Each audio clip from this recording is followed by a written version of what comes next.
did throw some statistics pointing out that under the PUP government, that we were collecting more from taxes in fuel.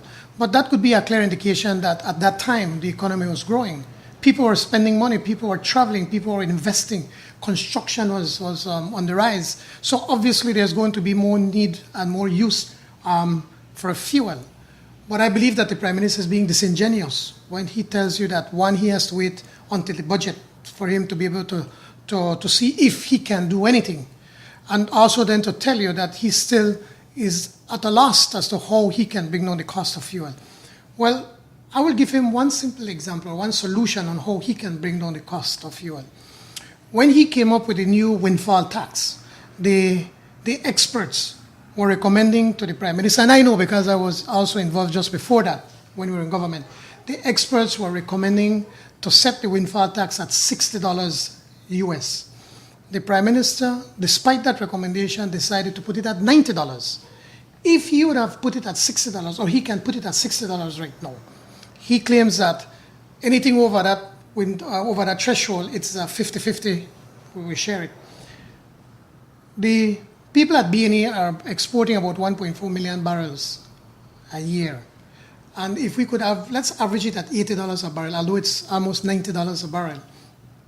That would be another $10 we'd be getting per barrel. 10 times 1.4 million would give you 14 million US dollars that we could be collecting.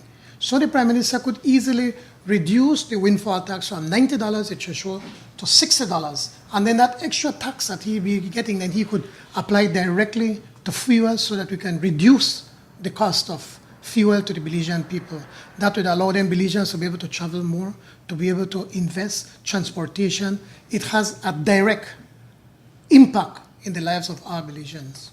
Is that then something that a future PUP government would be willing to undertake? Certainly. We have been saying that from early on that we need to take a look at what is taking place in the petroleum industry. We recognize that when we signed the petroleum sharing agreement with B&E that we had a contractual obligation. And even the Prime Minister has accepted that. But there is one part that we did not give up, the right about taxation. And when B&E made their proposal to government, and I must add that even the Prime Minister admitted when they were talking about his nephew that nobody was coming to Belize. So at that time, B&E was in a strong position to negotiate what they got.